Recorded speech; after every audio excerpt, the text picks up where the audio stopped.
They say life is what you make it. So what happens if you actually try? What if you actually tried to get your mind right? What if you actually tried to live the high life? What if you happen to die cause life is finite? What if you actually tried to live your best day ever? What if you actually tried to get your mind right? What if you actually tried to live the high life? What if you happen to die cause life is finite? What if you actually tried to live your best day ever? What if you actually grind out when the time's right? What if you actually blinded by your hindsight? What if you actually find out what defines life? What if you actually tried to live your best day ever? I'm getting 1% better every day. I'm getting 1% better every way. I'm waking up every day to a sunny day. No matter what the weather say, life is like a record, so just let it play.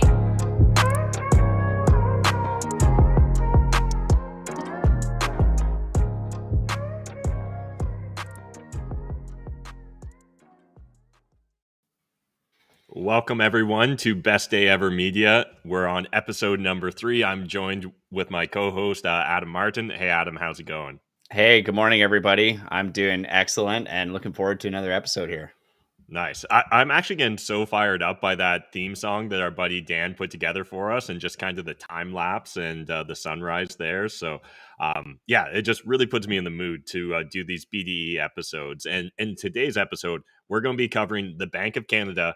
And it turns out that inflation maybe isn't as transitory as they were promising us. Big surprise there. We're also going to be talking about the failure of fossil fuels and the future of fossil fuels and some of the climate alarmism that it seems like is very prevalent in today's society. And then we're also going to be exploring Elon Musk and Twitter, because that's back in the news cycle. It looks like Elon's probably going to end up buying Twitter, but I wouldn't actually be willing to bet on it quite yet at this point in time.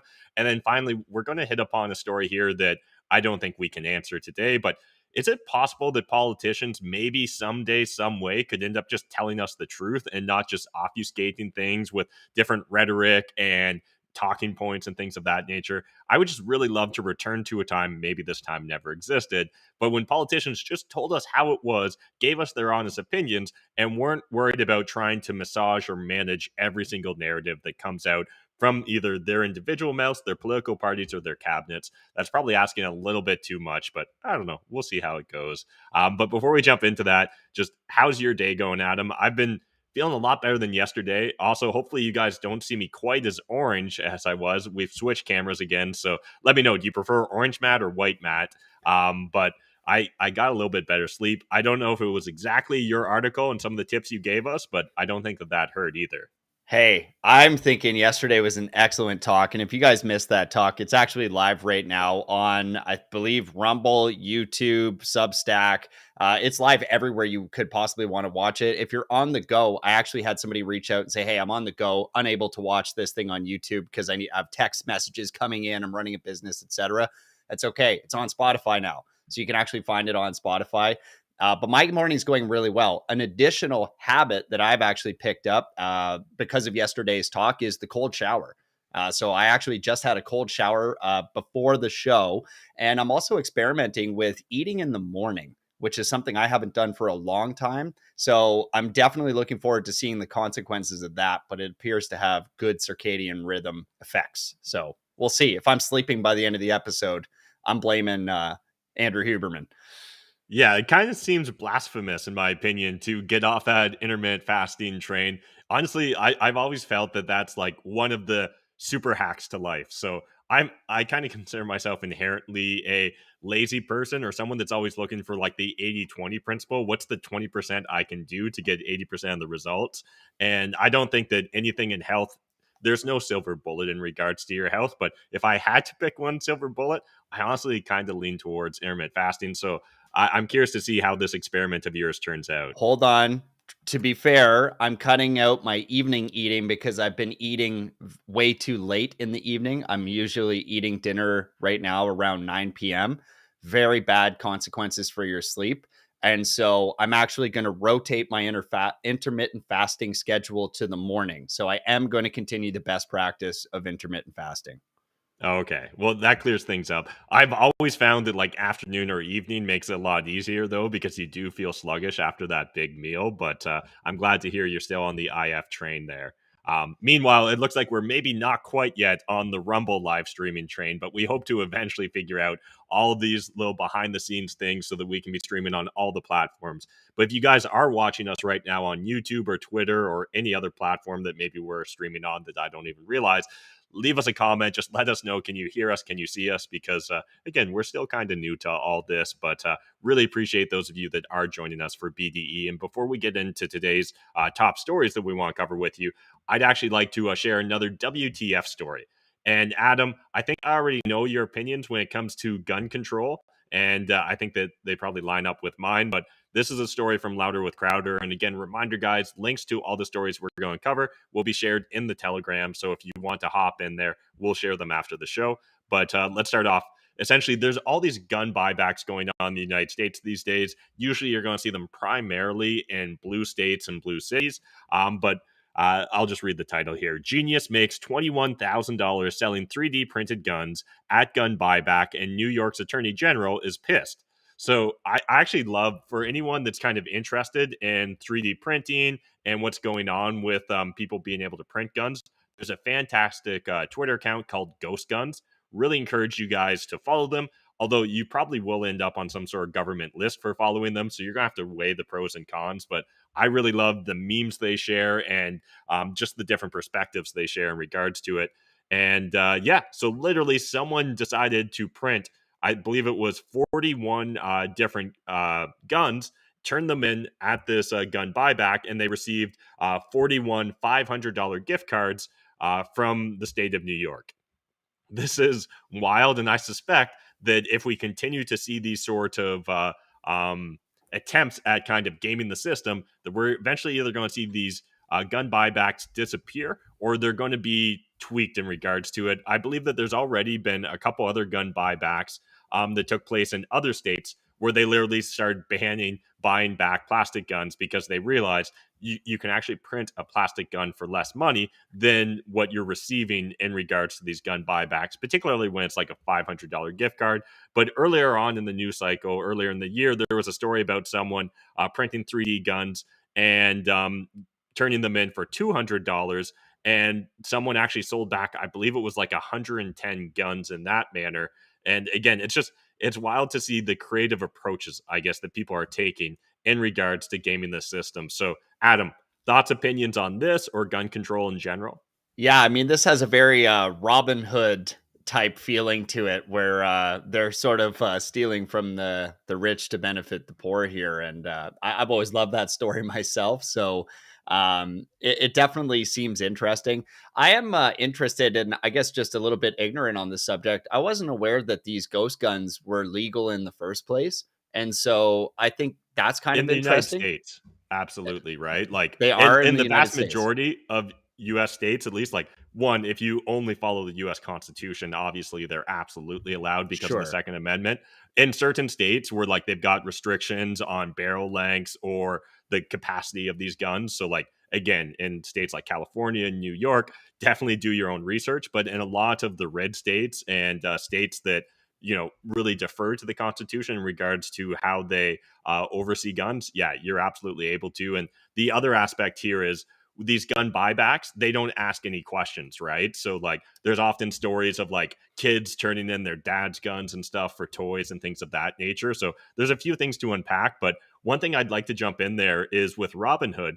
Recently, I was exposed to this breakdown of the actual original story of Robin Hood. And it turns out a lot of us have been kind of misled about what the lesson was behind Robin Hood. So I think if you were to ask the average person, particularly those of us that grew up on Disney movies, we would say that Robin Hood steals from the rich and gives to the poor.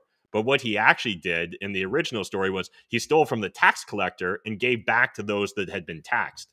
And there actually is a slight difference there, right? When you actually start exposing or really diving deep into this story, because understand that there's a difference between being rich and poor and a difference between being the tax collector and the taxed.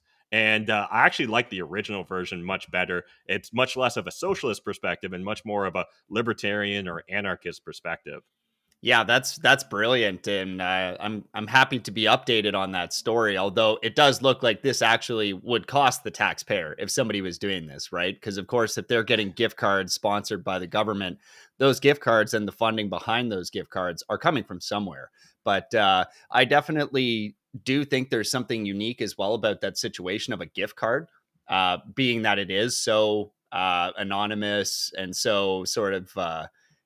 There's a lot of freedom to play inside of that system if you can just return a gun anonymously and then receive a gift card, which would, generally speaking, be somewhat untraceable after that. So, who are these people that are benefiting from this? And who's to say that there aren't, larger scale operations possible to exploit this on, say, a cartel or any sort of nefarious group could collect some resources and start doing this en masse, which would be interesting at the very least. And while it's not a perfect analogy, this concept of essentially printing guns for less than what you receive when you turn them into these gun buybacks, it actually really ties into the second segment that we're going to be covering later today, which is culture jamming. This isn't, I wouldn't say, an apples to apples comparison of culture jamming, but it is still exploring and trying to like use the system against itself in order to either like break it or disrupt what the system is trying to attempt to do here, right? And I think that really I'm sure that there's profiteers here that simply want to make money off of the government's incompetence and lack of, direct details and direction in regards to these gun buybacks. But I suspect that there's also a lot of people that participate in it to really just try and disrupt and cause those that are administering these projects to call into question whether it's an actual effective means of getting guns off the street. Because arguably, these 3D printed guns probably weren't going to find their way on the streets. They probably weren't even going to come into existence had it not been for the gun buyback. So there also just feels something ironic about a gun buyback causing more guns to exist. Yeah, and I'm sure there's unintended consequences as well. Like something we saw, for example, in California, where they're like, "Hey, we're just going to stop punishing low level crime and stop Mhm. punishing low level theft under a certain dollar figure." I could see the same thing happening here, and I'm not saying that it has, but this could easily promote gun theft, right? This could easily promote, like you even mentioned there, children bringing in their parents' guns. But what about people, knowing where there are guns and going to take those so that they can anonymously trade them for gift cards later? Just one potential unforeseen consequence of doing something like a buyback.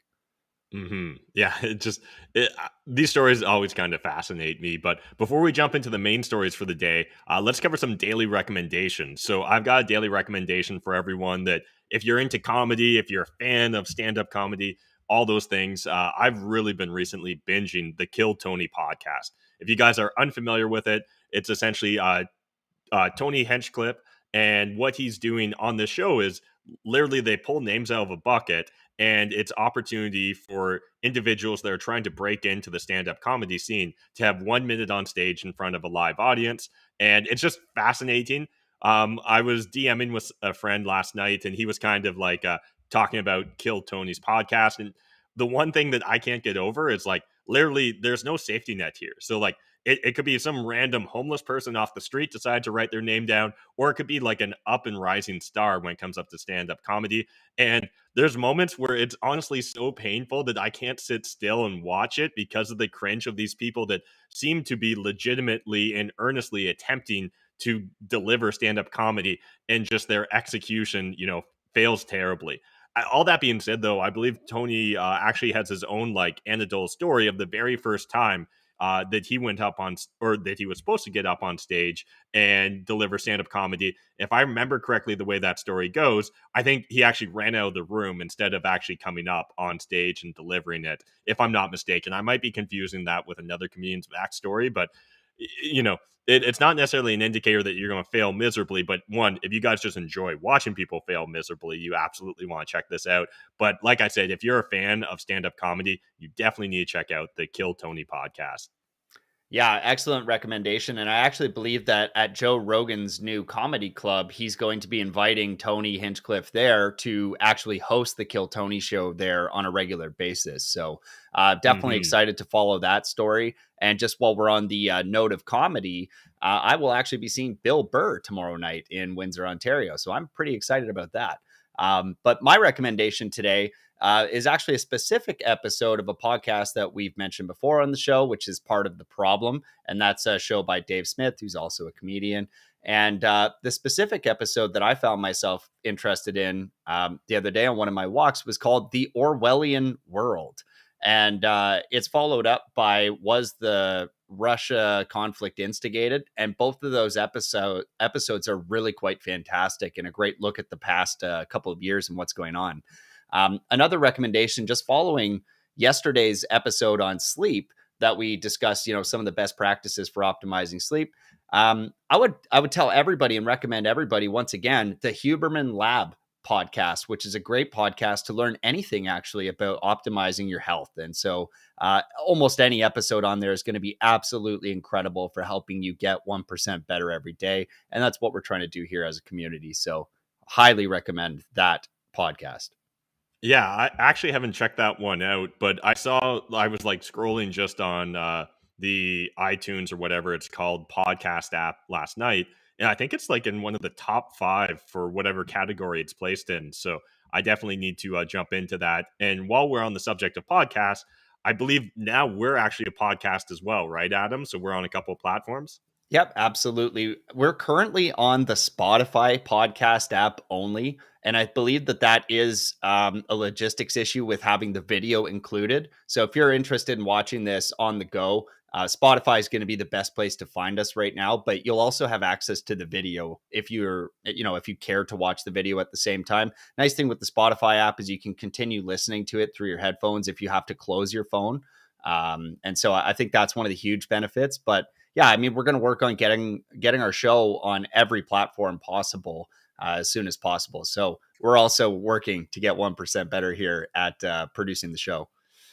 Awesome. Yeah, I look forward to us just being everywhere all the time. And again, we'll work out the kinks. Let's jump into the first story of the day. So, would it shock you, Adam, if I told you that it turns out inflation wasn't transitory? No, I actually had that sneaking suspicion and perhaps, evolutionarily, I had assumed this. And I think honestly, anyone with more than a couple brain cells to rub together had also jumped to this conclusion. However, our central bankers, they really struggled to come to this conclusion. But good news, Canada, Bank of Canada has finally recognized the fact that, it turns out inflation's a thing. So the first story here we've got is from Reuters, and it's investors fly blind as key Bank of Canada engage misfire. And I think one of the biggest questions or struggles I have now, it feels like these central bankers, these financial pundits are wrong or so often get their timing wrong that at what point in time, like, do we just say maybe this whole system's not actually working the way we expected it to? So the same revisions that, price moves originally identified as transitory turned out to be transitory at all, highlighting the measure's ineffectiveness when prices are rapidly and calling into question its value, said analysts. And so there's a couple different things that I want to break down here. For those of you that aren't familiar with, CPI or how the government goes about tracking inflation, one, already we're dealing with like a very rigged system, right? When it comes to inflation, the government purposely, in my opinion at least, avoids including certain things in the basket of goods when they're looking at something like CPI, which is usually going to be the most common referred to inflation, right? At least from a consumer perspective. And then we've also got what they call is it hedonistic or hedonic adaptation? And what they mean in regards to that when it actually comes to your inflation is that, a computer today is maybe twice as powerful as a computer 2 or 3 years ago. And so you're not comparing apples to apples. So if you were to buy a laptop, 3 years ago, probably cost you $1,000. If you were to buy a laptop today, probably cost you about $1,000. And so on the surface, you would say like, okay, so it doesn't seem very inflationary there. That's probably a net good thing for the consumer. However, the way the powers that be when it comes to measuring CPI actually view this is they're like, whoa, that new computer is more powerful. And if it's twice as powerful, it's really, you're only paying $500 for it compared to what a few years ago. But for the average consumer, that doesn't actually impact our day-to-day lives, and it's really just a cop-out. And that's what I really feel like whenever we see these central bankers come before us and say, hey, it turns out maybe we kind of, misstepped here. So a direct quote from the Reuters article: I believe the steep upward revisions to common have rendered it useless as a policy guide. And this is in regards to CPI. Said Doug Porter, chief economist at BMO Capital Markets. It missed the inflation boat at the start of the year and sent an entirely misleading signal to policymakers. And I honestly believe that those policymakers were willfully blind when it comes to this. I think they knew it wasn't transitory, but they knew that admitting it too early wasn't going to do them any good, that we might as well let the frog slowly boil 1 degree at a time rather than causing a panic or causing outrage amongst the average consumer. But at the same time, I understand why individuals want to believe in these authorities, right? These people get paid a lot of money. They take a lot of our tax dollars. So presumably they should kind of know what they're talking about. However, I think at the end of the day, we actually need to just view through the lens that they're only going to do what's in their own best interest. Another quote from the article: essentially, this means that more CPI goods and services are moving in common, or that inflation is more broad based now than it has been in the past, the agency said in a statement. Again, even things like this, it feels like they're copying out rather than just really owning that, like, hey, inflation's a thing. Our Jimmy rigged system of CPI isn't really working too well at predicting what's going on in an inflationary market. It sort of works okay when inflation's actually between the guideline that the Bank of Canada has set forth, right, of 1% to 3%. The moment we break out of that, it really starts to deteriorate. And I would honestly argue that even in a low inflationary environment, it's still misleading compared to what the average consumer boot ground is likely to experience. One more quote I want to cover: with CPI commons useful now in question and the odds of a recession rising, the central bank should be taking a hard look at how it tracks core inflation, said analysts. The bank's challenge is walking the extremely fine line between tightening enough to get inflation back to target while not tightening so much that it causes a major recession, said Stephen Brown, senior Canada economist at Capital Economics. Now, if these people got it wrong throughout this entire year when it comes to inflation, what makes you trust that they're going to get it right now, Adam?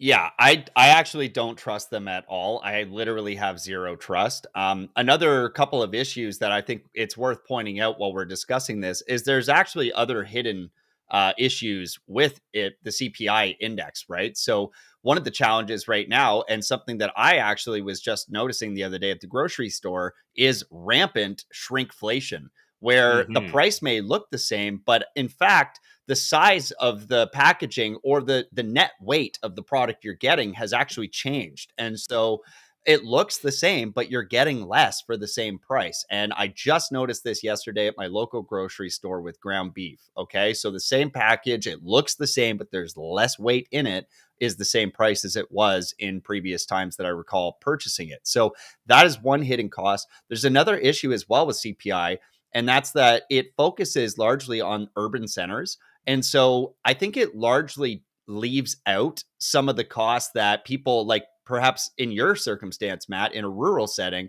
are experiencing as well. So first of all, I don't think they're measuring this properly. I don't think the average consumer actually understands CPI to begin with, or its hidden costs. And number three, we can't trust them because they're not going to tell you this. And if they're not telling us this and they're consistently moving the goalpost, I don't see how we can possibly trust what they're saying.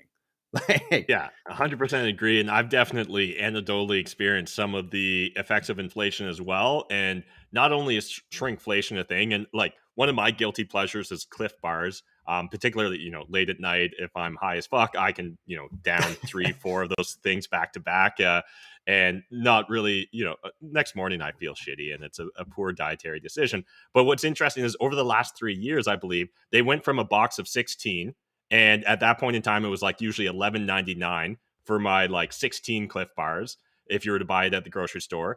To then it switched to they eventually had the price creep up to like $16 a box. Then all of a sudden it went to 12 Cliff Bars per box, and the price dropped back down to $12. And so you kind of felt like, if you weren't paying attention, you're like, oh, like the price has dropped. And now we've slowly drifted back up to like $16, $17 a box for those 12 bars.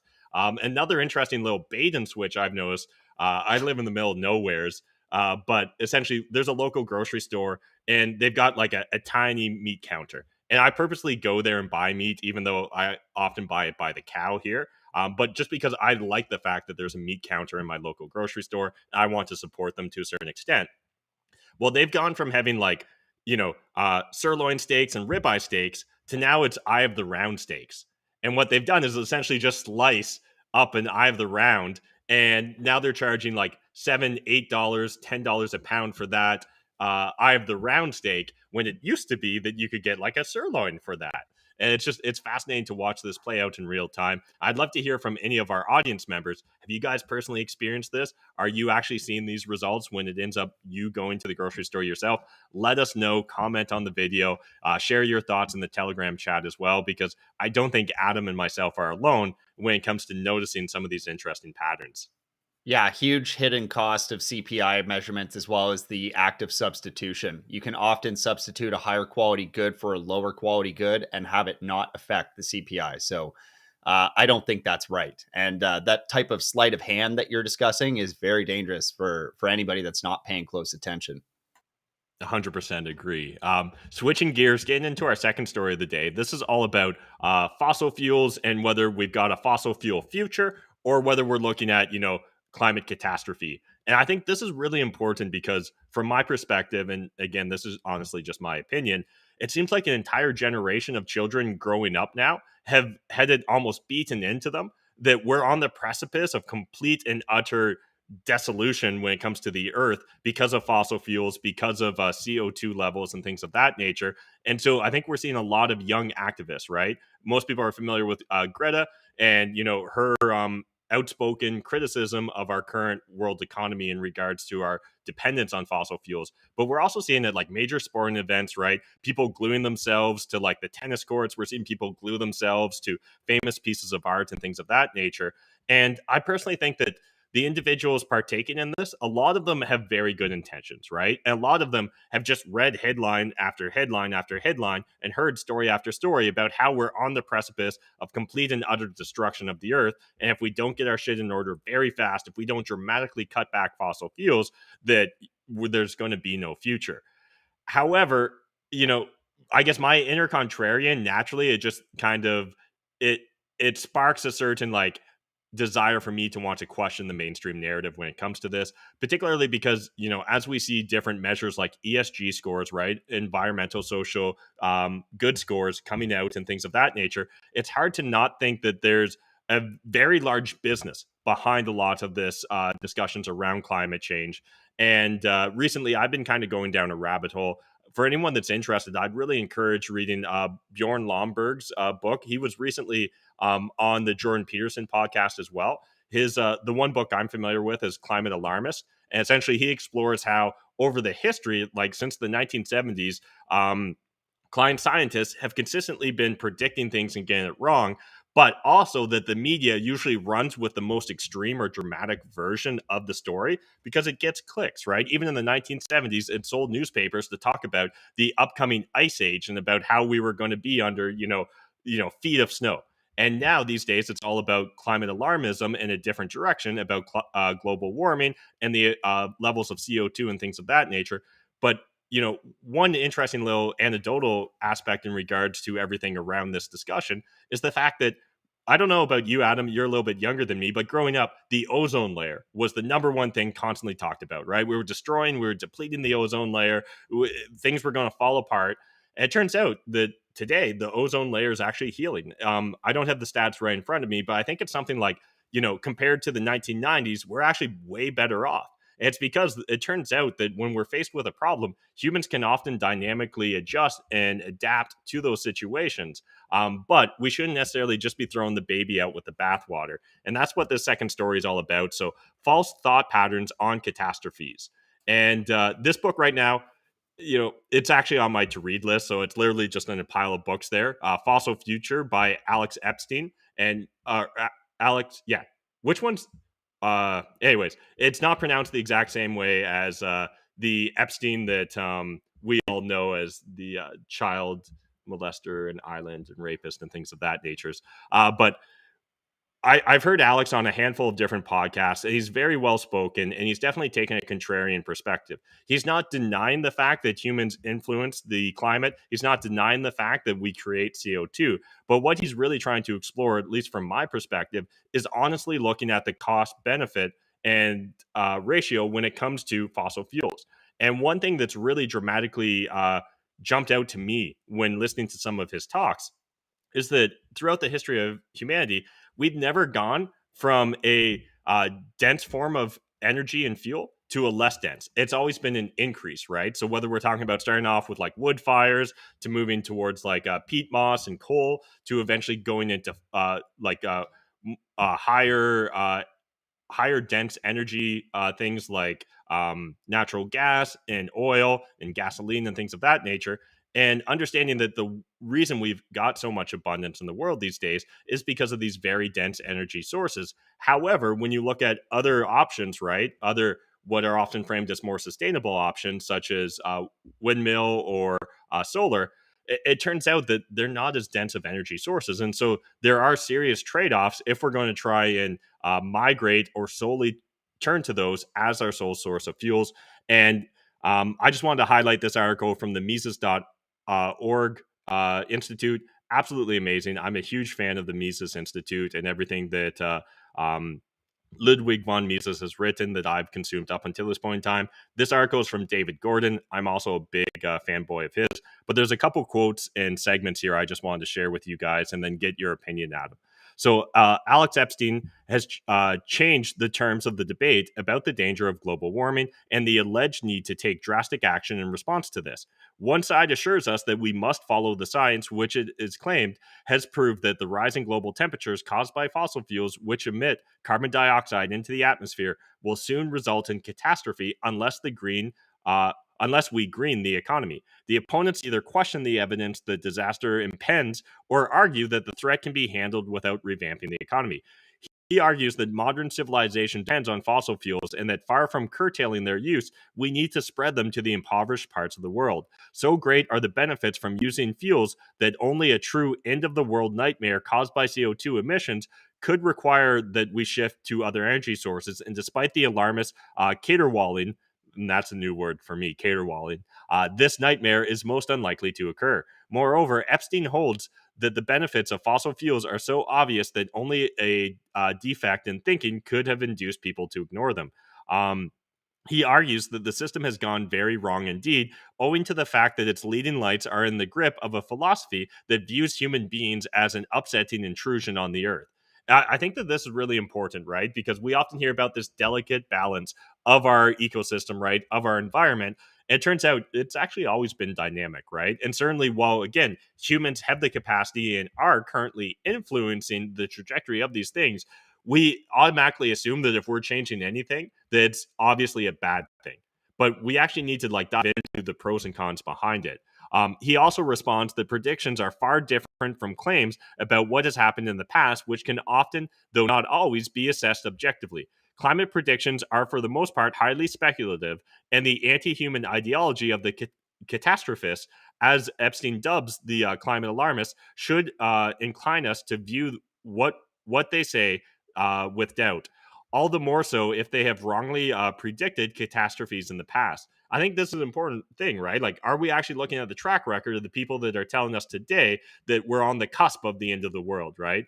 Nature untouched by man is no delicate balance, but rather an ever dynamic, often hostile place. To survive and flourish in it, we must specialize in what we produce and use powerful machines in doing so.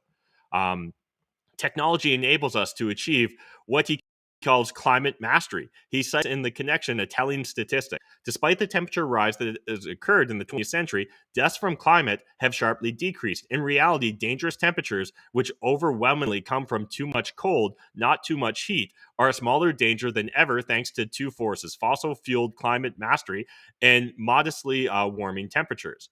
And again, this is obviously just going to really touch the tip of the iceberg when it comes to his writings in regards to fossil future. Encourage those of you that want to go down your own rabbit hole of research, grab the book, read through it. Again, it's on my to read list. But what's your thoughts in regards to everything here, Adam? I know certainly if I was only reading mainstream media's news headlines, I would imagine that any day we're about to just go over the cliff and absolutely find ourselves in a wasteland for the future.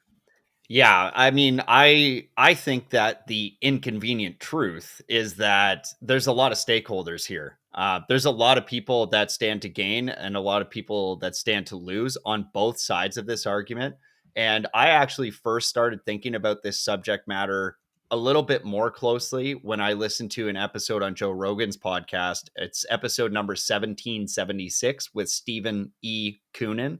And he's a scientist. He formerly worked at British Petroleum, so obviously, I think he comes from a certain perspective. I mean, it would be very easy to assume that there's some bias from his side, but I do believe he presented some very excellent arguments about why we shouldn't, immediately jump to some of these other alternative energy sources and why fossil fuels actually may be much better for us on the short term as well as the long term. So I remain unconvinced. If you are going to go jump over and listen to that podcast by Stephen E. Coonan on Joe Rogan's, the very next episode, number 1777, has a gentleman called Andrew Dessler, who's also a climate scientist, right? And so both of these guys approach this argument from very, very different sides. And I found both to be legitimately compelling. So I don't know where I stand on this.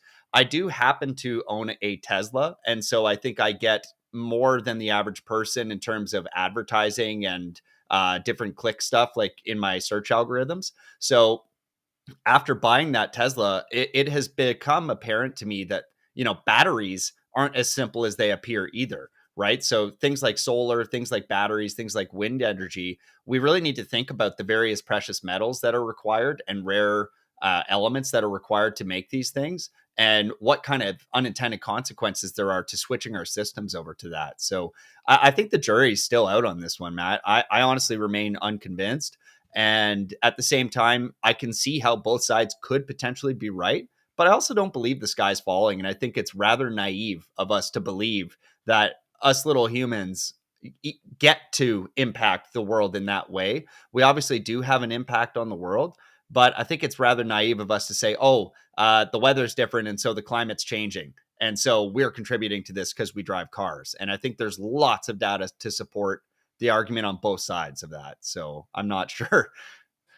And I think that a big aspect of this is just not to immediately jump, in my opinion, to the anti-human sort of ideology that Alex really explores when it comes to this subject matter. And to kind of segue into our third story here about Elon Musk and Twitter, talking about the climate crisis or the lack thereof, depending upon your perspective, is the idea that right now we're overpopulated on the earth, right? And Elon Musk has been one of the few people to really push and be a proponent that, like, no, we actually have a demographics issue here and we need more people. And in fact, he seems to be personally trying to lead the change here because he's got like a dozen kids now. I don't even know. It's hard to keep track, but he's certainly doing his best to do his own part. So he obviously believes in what he says. Whereas the one thing that really frustrates me about the climate debate and discussions around climate change is the fact that so many like hardcore proponents of it are buying properties in like Martha's Vineyard, right? Where they're right on the waterfront, where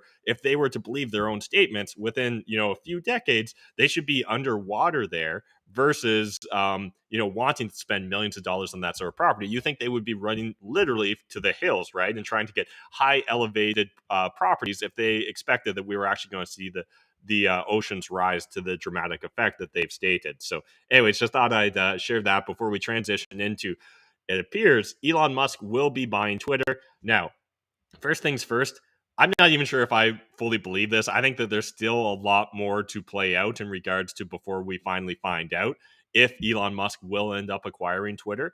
But one thing that really just jumped out to me around the story was this tweet from Elon Musk. So buying Twitter is an accelerant to creating X, the everything app. And in case you guys have never studied up on Elon Musk's background, right? His original first business that really catapulted him to success was X.com, which eventually went on to merge with Coinfinity, which became PayPal after that merger.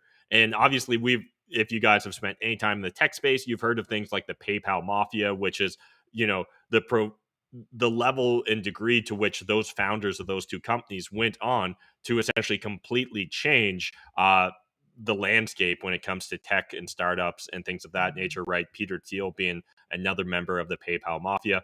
But just the fact that he kind of framed this, that X, the everything app, really made me wonder, has he been planning this all along, whether through Twitter or through other things? Because I've got this story here from 2017. Elon Musk now owns X.com, the defunct domain of his second startup. So this is interesting to me. And then finally, we saw yesterday Twitter trading halted amid news that Musk will go through with the deal at $54.20 per share. What are your thoughts here, Adam? And I guess first things first, hot take. Do you think a year or 2 years from now, Elon Musk does own Twitter? I am surprised, honestly. I was surprised to see us circling back because it sounds like there have been, full legal proceedings regarding the actual transaction and some investigations into what was going on here. And obviously, he had previously claimed, right, that he wasn't purchasing it because of the number of bots that were on the site. But I guess perhaps he got what he wanted out of that discussion and provoking that discussion. And certainly, I know you mentioned on our other show that we run in the morning that there were consequences to him delaying this transaction. I mean, there were people online saying that they had gained, in the numbers of hundreds of thousands of followers that potentially were shadow banned during, perhaps what was a previous administration with Twitter. And so I don't know. Like, maybe he actually does purchase this. What I think most interested in is what happens to the platform if he does purchase it. What sort of engineering feats? I saw just under the tweet you were sharing there. Lex Friedman's one of the top comments there discussing, this could be a really big step for engineering on that platform and for the flourishment of humanity. And that's an interesting concept. And it really begs the question, what is everything? Right? If he's making an app called the app for everything, like, what does that really entail? I would love to see him purchase it. Well, yeah. And when you think of the businesses that he's built or acquired or helped grow up until this point in time, right? Obviously, starting off with finance via X and PayPal, then getting into EV, right? Electric vehicles with Tesla. We've got Starlink. We've got Solar City. And now, if he potentially acquired Twitter, there is some just interesting dynamics there, right? Like, what if I don't even know the consequences here, but your social media account was tied to your vehicle, to your personal finances, to all that.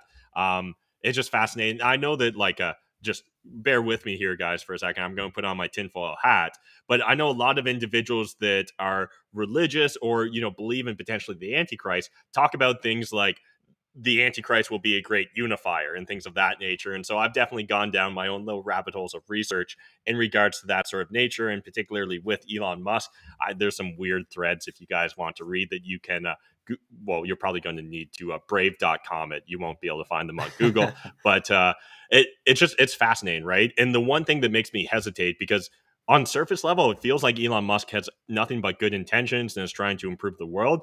It's just the sneaking suspicion that if we give too much power and too much influence over our day-to-day lives to one individual or one corporate entity, are we at risk of all of a sudden finding ourselves in like a gilded cage, right? Or in a prison where we didn't even realize we were helping build the foundation of it around ourselves. I do think anything could be an improvement, though, on the woke culture that is permeated through some of these tech companies, particularly that have origins in California and those areas that are more politically bent that way. I think anything, honestly, is going to be an improvement.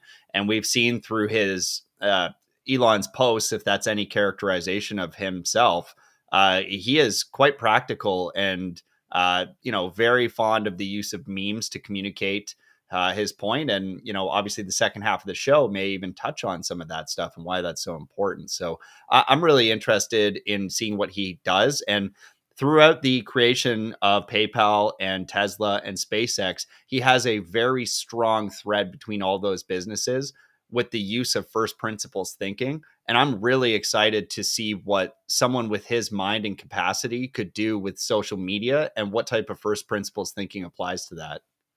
And you brought up the term woke, which is a perfect segue into our fourth story of the day here. So enough with the woke shit. Conservative MP slams Trudeau Liberals for raising taxes while Canadians suffer from inflation. Now, obviously, tech companies or Web3 companies and things of that nature, they're not the sole ones to potentially capitulate or find themselves falling down that woke sort of rabbit hole. So this article here is from the post millennial, and essentially it's highlighting what's going on right now in regards to Canada's ecosystem. So during question period on Tuesday, Conservative MP Michelle Rempel Garner took aim at the Trudeau Liberals' tax hike, warning they will make life even more unaffordable for already struggling Canadians. She urged the government to ditch their woke attitude and focus on solving the real problems facing the nation. This is a direct quote from her. Every single member of the Liberal bench or backbench has the ability in their caucus meetings on their own social media platforms to push back and hold the government to account just as much as I do, she said. We all have that right. I don't know. Is it my audio that's dinging all the time here, Adam? Yeah, Or sorry, Matt. And that's actually me posting the links to the articles we're covering right now in our Telegram group. So, reminder to everybody, our Telegram group is live and the link is in the description. So, if you want to go check out these articles live, just click on the Telegram link below. All right. And do like me and make sure you've got your notifications turned on so you can hear those dings the moment we drop any links. But I just thought this was interesting. Now, again, I do believe Michelle here is trying to score her own points, right, to her own political base. But I thought it was a good jumping off point because honestly, I don't think politicians have ever really just been purely honest, straightforward, and not trying to massage or manage narratives. But I can't help but feel like it's gotten worse. It honestly feels like Justin Trudeau has no interest these days in answering any sort of legitimate question that's put forward to him. And instead, he will only focus on his talking points, right? And I feel like we saw this play out whether we're talking about the trucker convoy here in Canada, whether we're talking about vaccine mandates and vaccine passports and things of that nature. It always feels like he's just going to loop back and be like, our number one priority is keeping Canadians safe, yada, yada, yada. And he's going to frame anyone that disagrees with him as misogynist, as racist, as extremist, right? As those with essentially wrong thought. And just thought I'd throw it to you, Adam. Do you think, is it possible? Am I just too much of a dreamer here? Or is there a future where someday politicians will actually tell us like it is, and they will actually just tell us what they believe rather than what they think we want to hear? No, I don't think that's actually ever going to happen. And, paint me a pessimist, but I really don't see it coming. And I actually was discussing with somebody in our network this morning the concept. There was a very excellent infographic posted about taxes in Canada and where a large portion of our money goes. And that was posted by Pierre Polyev. And it was reposted by somebody in our network who said, wow, this is such a refreshing thing to see a politician putting this forward. And I said, yes, it is refreshing to see this, but I really don't believe that if elected, we'll see any meaningful change to that practice in the amount of time that our elected officials have to enact any type of change. So I think that there's a very strong force applied to our politicians to get reelected in a very small window of time, and that doesn't allow them to actually speak about anything honestly or make long-term decisions. That's where I'm at here, and I actually have an inflation chart. So if you want, I can pull this up. And the spirit of the article is that we need to stop with this woke nonsense, because there's a lot of real damage being done right now to the average Canadian in the form of inflation, and talking about adding additional taxes right now doesn't make a lot of sense. And, to illustrate that, I really wanted to just show you this chart. And if you're looking at this chart right now, you're looking at this large spike in June. Okay. And you're thinking, wow, that's a lot of inflation, especially compared to 2021. And then you're thinking to yourself, oh, well, maybe it's not that bad because we're actually going down from 8.1 to 7 in August 22. I'd just like to invite everybody that's watching this to zoom out. Look at the last 5 years. I mean, we are climbing a mountain of inflation. And what if we zoom out further? Oh my God, literally Everest is on the horizon for inflation. And so when we're talking about looking at, this is the 25-year chart here now too. And if you're listening to this in the car right now, I'm serious. The chart looks, it's ridiculous how exponential the climb of inflation is from, the trend line of it, and then all the way up to the peak is just horrendous. And I'm telling you right now, like if we're focused on adding new taxes, making sure that we're increasing the cost of the average Canadian, giving out all this financial support to various conflicts around the world, and giving out stimulus checks at the same time, like to me, this is mind blowing that anybody in power could actually greenlight any of this stuff. And this is why I'm actually so pessimistic on our political situation, Matt. I don't see a world where they're able to talk and use the truth without conflicting their own interests. And it's so frustrating to me because I believe that the average person, or if we were looked at like populist politics, I think for a while people have been hungry for real change, for honest politicians. And it seems like the moment someone actually gets into power, something changes there, right? So whether we're looking at Obama or Trump, I think that both of them were voted in on a wave of populism and a desire to see real change affected, right, at the political level and through political institutions.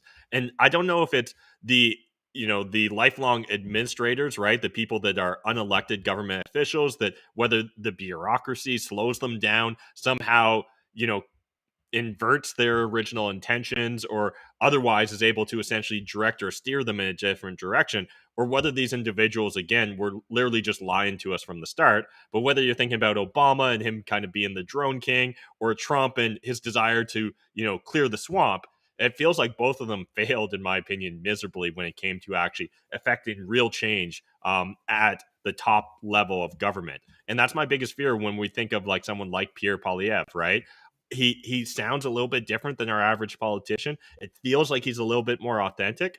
But honestly, if he was to come in and get elected and get a majority government, I don't think we would actually see him, hack away at the Central Bank of Canada, right? Or the Bank of Canada, I should say. I don't think we would see real significant change. And it is really unfortunate because what do you do with that information, right? Are we supposed to just go limp in the hopes that we like hurt ourselves less that way? Or do we need to affect greater change through a different means than just trying to vote in a slightly less evil person? Yeah, a depressing conclusion to my conversation this morning was the fact that anything would be better, and that complacency, that lack of drive for actually finding an optimal solution or finding a better situation is just so bad. I mean, this is classic learned helplessness in psychology. I mean, the rope's not even there, and we won't run away at this point, and it's so brutal to think that we're surviving through that circumstance. And I do think it is honestly tragic. And one of the challenges, Matt, that I see very clearly, you brought up Obama, you brought up Trump, and now perhaps let's just loop Pierre Poilievre in there, is Obama inherited Bush's war, right? And then what do? The wheels are already turning. Obama, being the drone king, yes, that's wrong. And I think it's a part of something that started before him. Trump, hamstringed by like FBI investigations, fake news about Russian collusion and stuff like that, where there's no evidence of that stuff. He also inherited all the programs created by the Bush administration and the Obama administration. And when we look at Pierre Poilievre, if he's coming into this disaster that is the burning trash bin of Canada when Trudeau's finally done with it, like where do you start? I mean, you literally need to do an alt control delete and reset the whole thing, but it's not going to happen. And so I think you're bang on with that, Matt, that there's just only so much you can do in so much time. And probably you need to prioritize and execute where you're going to even start with this stuff. And so, does the Bank of Canada fit the top priority? Or is it more important to make sure we don't enter a nuclear war, right? Like, I don't know. I think there's different priorities there. And I think he's going to have his hands full if he does win this election. And if we're stuck again with Trudeau, I just want to see how low we can possibly go, right? Before we see civil unrest or anybody actually growing a bone to push back on this stuff. It's disturbing to me. Yeah. And I think for myself, when really honestly looking at these sort of political situations and realities, I often find myself looping back to that Breitbart quote that politics is downstream from culture. And so that's what kind of gives me some hope, is that if we can really significantly change the culture, if we can create a great awakening amongst the average citizen, then maybe that will affect politics eventually. I don't think it'll be an overnight sort of success, but that's one of the reasons why I'm really excited for the second half of this show, where we're going to be jumping into culture jamming, because I think that memes actually potentially, swear to God, could change the world. And I think that it's by disrupting the system, right? And again, circling back to that WTF story we had at the start of the show with the gun buybacks and 3D printing guns, I think that those sort of disruptions are actually far more powerful than just like a casual observer might jump to conclusions in regards. So I'm really excited to get into culture jamming. If you guys are unfamiliar, we're about to do a deep dive in the second half of this show, exploring everything around culture jamming. But before that, you got a quick tip or update for the audience, Adam? And the quick tip I want to share with you guys is, if you've never heard of the character Alex Stein, or Alex Stein 99, the pimp and the blimp as he sometimes refers to himself, I would really encourage you guys, follow him on Twitter. He probably won't be on Twitter for long. We know he'll eventually get, blocked and deleted. But for now, you can follow him and his antics. And I think that he is really disrupting the mainstream narrative. And I think he's found very clever and innovative ways to approach it. And we're going to be exploring that in the second half of the show. But before we get into that, any tips or updates? Yeah, call your moms. Hey, it doesn't hurt to reach out, call your mom, call a friend, somebody that you've been thinking about that you haven't talked to in a few days, and just say hello. I feel like this honestly could brighten your day up a little bit and help to make it 1% better. Now, Adam, if someone calls you out of the blue, you're actually picking up the phone? I don't ever pick up my phone. Don't call me. I haven't picked up a phone call in years. Yeah, me either. So you might want to text them first and then call right afterwards. I think that that's more successful. Or if they don't pick up the first time, sometimes the double call will trick someone into answering your phone call. So, okay, there's a great caveat there. I will pick up on a double call. But if your number's blocked, not a chance. Not even a triple call is going to get you through, because then it's the feds. All right, guys, we're going to be right back with the show here in a couple of minutes. We're going to hear all about culture jamming from Matt. And honestly, I'd never heard of culture jamming, so I am absolutely excited for this. If you guys are tuned in right now, whatever platform you're on, in the description, there's actually a link to all of the platforms that we're on. So we're on Substack, we're on Rumble, we're on YouTube. Well, maybe not Rumble, but we're trying to be on Rumble. We're on YouTube, we're on Twitter, we're everywhere on the internet. So please give us a follow over there, and we'll see you back in a couple of minutes.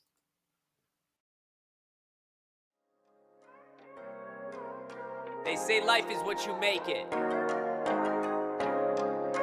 So what happens if you actually try? What if you actually tried to get your mind right? What if you actually tried to live the high life? What if you happen to die, cause life is finite? What if you actually tried to live your best day ever? What if you actually tried to get your mind right? What if you actually tried to live the high life? What if you happen to die, cause life is finite?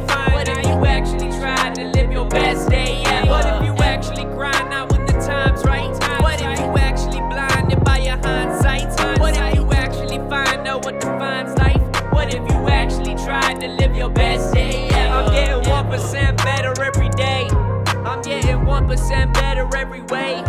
I'm waking up every day to a sunny day, no matter what the weather say. Life is like a record, so just let it play. Educate, motivate, entertain and demonstrate. Health, wealth, relationships and legacy we elevate. Every day is what you make it, so don't take it and waste it. Never too late to save it. Remember, roses grow from pavement. Let me break this down in layman's. Just wanna live outrageous, build my way to greatness. Gotta speak my truth and face it. Hear the basis lies, gotta challenge it and break it. Take a shot of truth, chase it with some motivation. The best day ever, the best day ever. We gon' squad up, have the best day together. Best day ever, best day ever. We gon' squad up, go harder than any weather. What if you actually tried to get your mind right? What if you actually tried to live the high life? What if you happen to die, cause life is finite? What if you actually tried to live your best day ever? What if you actually tried to get your mind right?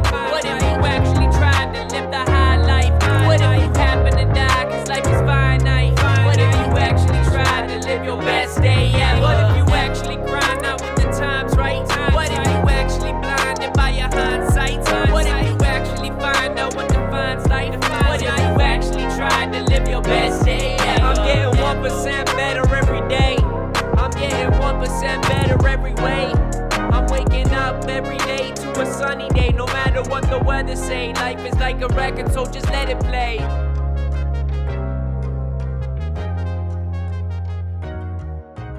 Best Day Ever Media. Song by Dan the Lost Boy. All right. And we're back now with our deep dive segment here into culture jamming.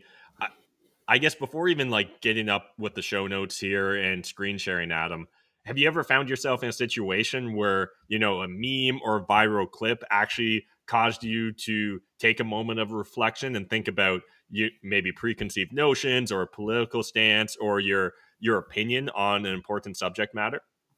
I wouldn't go as far as saying important subject matter, but one of the things that I found very exciting, and there's actually a documentary live right now on Netflix regarding this, but was the GameStop situation. And watching some of the memes around that were coming out regarding, diamond handing and these guys all working together, and some of the sort of memes that were created around the Wall Street Bets pages. It really made me think about the stock market, how wealth is organized around hedge funds and stuff like that. And just like the power of memes to actually organize so many people together for a common cause, I found to be extremely powerful. And so I think that's one of the more recent examples I can think about. Yeah, I definitely I'll take a step further and say that definitely memes and viral clips have sometimes caused me to have that pattern interrupt where I've probably already had my stated position, my preconceived notions, and suddenly it causes you to really take a moment and think about something, right? And I won't get too deep into this political subject matter or else we'll never get into culture jamming. But with the subject matter of abortion, right? Like in my 20s, I was very on the pro-choice side of the equation, but I've honestly, through memes and different little video clips, found myself drifting far more towards the pro-life position. And again, that's a very nuanced subject matter that we'll maybe do a deep dive in a future episode. But one other subject matter that's really evolved, and I found memes extremely effective for, you know, just causing me to sit back and reflect, is Bitcoin. I think Bitcoin maxis, right, or the cyber hornets of Bitcoin, you know, whatever you kind of want to frame that culture as, I think that they crush it when it comes to memes. And in fact, I think there's a very simple slogan that we almost see these days hijack even part of the Canadian political process through Pierre Poilievre, which is fix the money, fix the world. And I think that even looking back to 2008 and the Ron Paul revolution, right, which eventually kind of became the Tea Party. And I know it eventually got co opted, in my opinion, by bad actors. But it was through memes that I think Ron Paul really rose to prominence, right? It was this idea that there was this straight shooter in politics. I literally think he's probably the only living politician that I truly believe almost everything he says and that he believes it as well. And with Bitcoin culture, it feels very similar, where there's these Bitcoin memes that really just cause you to sit back and, like, you know, it's very easy to get caught up, especially, you know, a few months ago or a year ago in the hype cycle that is and was Web3 and NFTs and other things that maybe, you know, Bitcoin Maxi would refer to as shit coins or scams or Ponzi's. And I think that through memes, Bitcoiners are actually much more effective in potentially causing individuals to sit back and reflect versus a, you know, 1,000 word or 10,000 word essay or novella.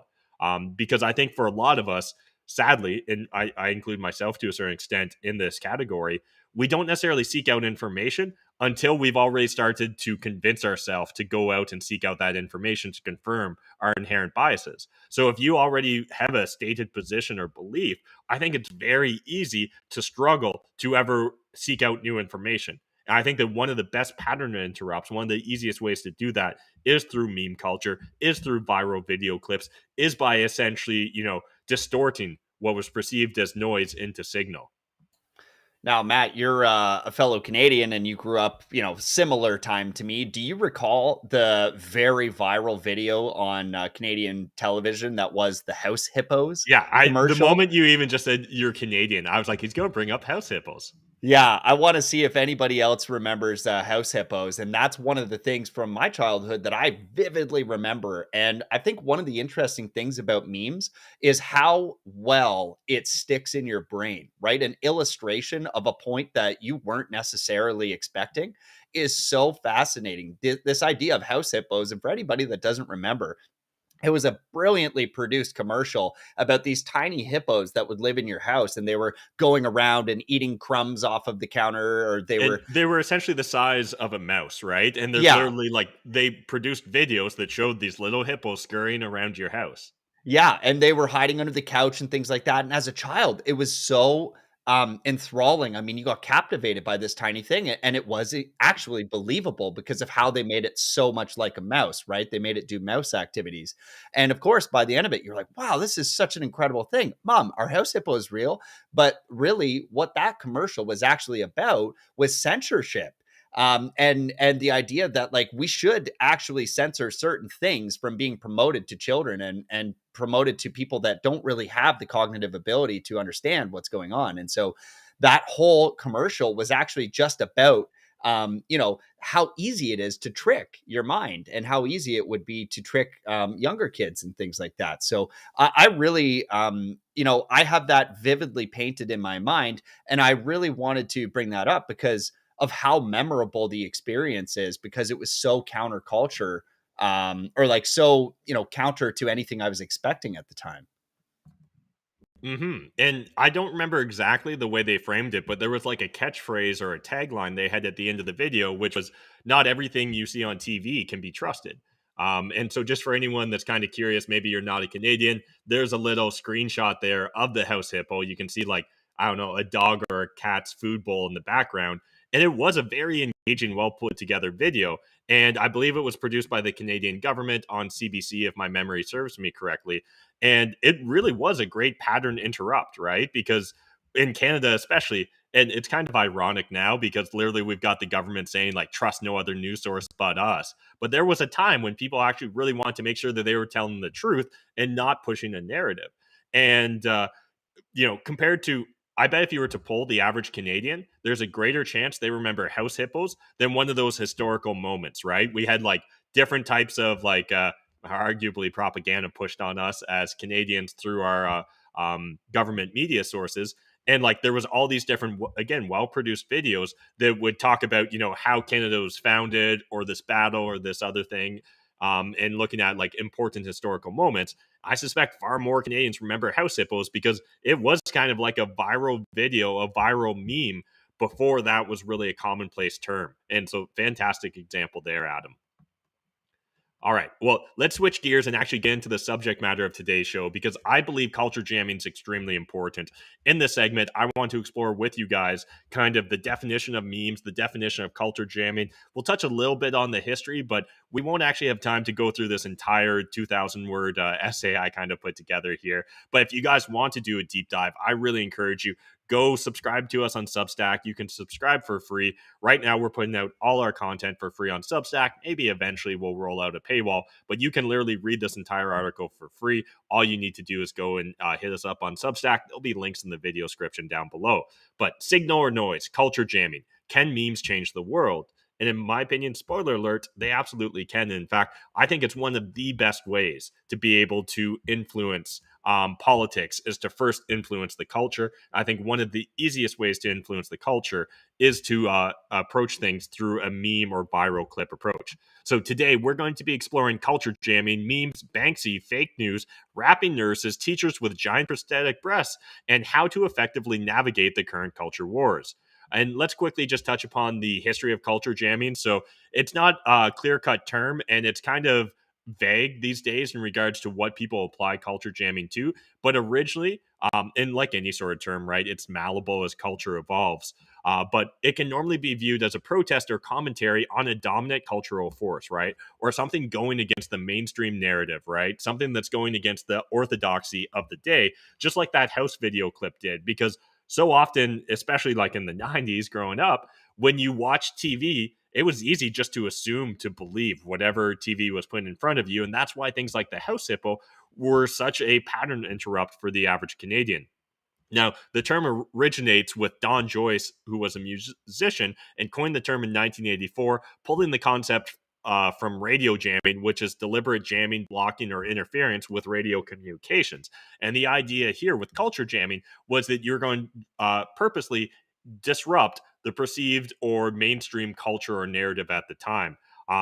So essentially, when we're kind of viewing this, think of it as a parody highlighting the absurd aspects of mainstream culture, pointing out the hypocrisy while making a social commentary, but also doing it in kind of an innovative way. So, an awareness of how the media environment, this is a direct quote from Don, as awareness of how the media environment we occupy affects and directs our inner life grows, some resist. The skillful reworked billboard directs the public viewer to a consideration of the original corporate strategy. The studio for the culture jammer is the world at large. Um, so typical forms of culture jamming, particularly like originally, was things like media hoaxing, corporate sabotage, billboard liberation, and trademark infringement. And memes are likely, in my opinion, these days, the most prevalent form of modern day culture jamming. So I want to go on a little bit of a tangent here, if you guys will indulge me, about memes, because I'd honestly never really thought about memes. I thought they were funny pictures that, usually made you chuckle.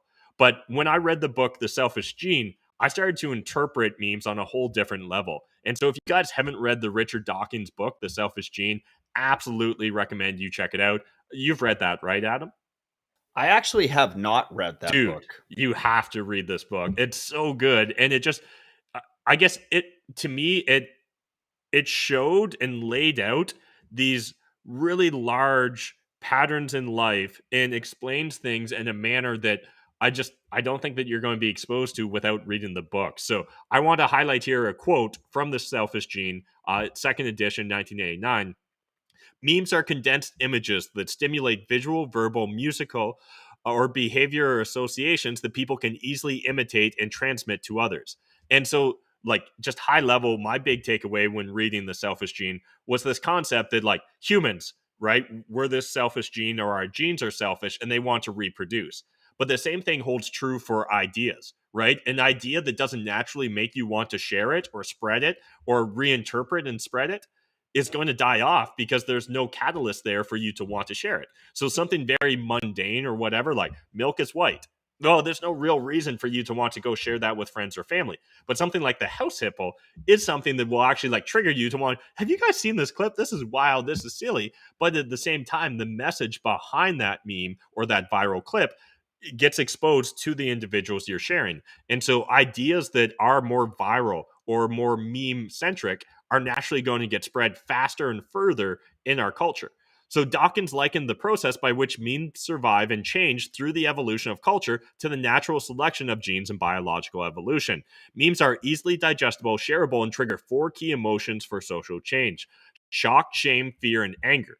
And again, when you think about the most effective memes that you've probably ever been exposed to, it probably involves something like shock, shame, fear, or anger that it triggered in you, right? Some of the best memes, in my opinion, at first, I think that I'm supposed to take it at face value, be like, how can this person be so stupid?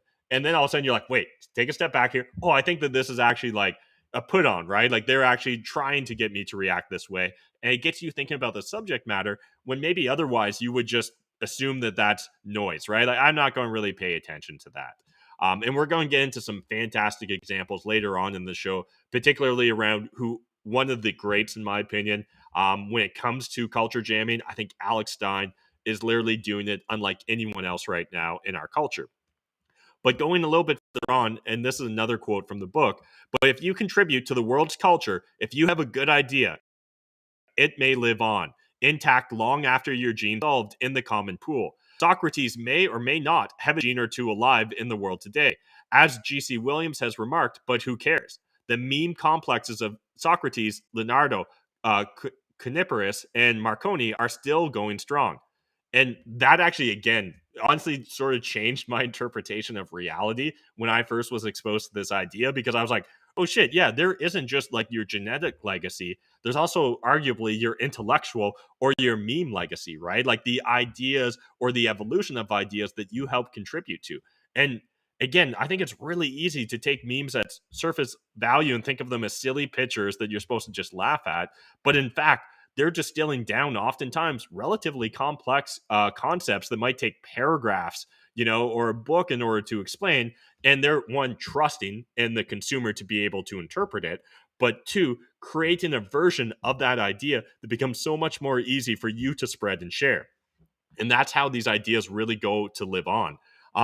for Callie Lazin, one of the founders of Adbusters, and maybe you guys remember Adbusters, maybe you don't, but they were one of like the OG culture jammers where they were constantly approaching and kind of, mocking, reinterpreting intellectual property, trademarks, and corporate slogans and things of that nature. But in her opinion, the best culture jam is one that introduced a meta meme, a two-level message that punctures a specific commercial image, but does so in a way that challenges some larger aspect of the political culture or corporate dominance. So the most common form, as I mentioned, of culture jamming is usually thought to be like ad parodies and billboards being defaced.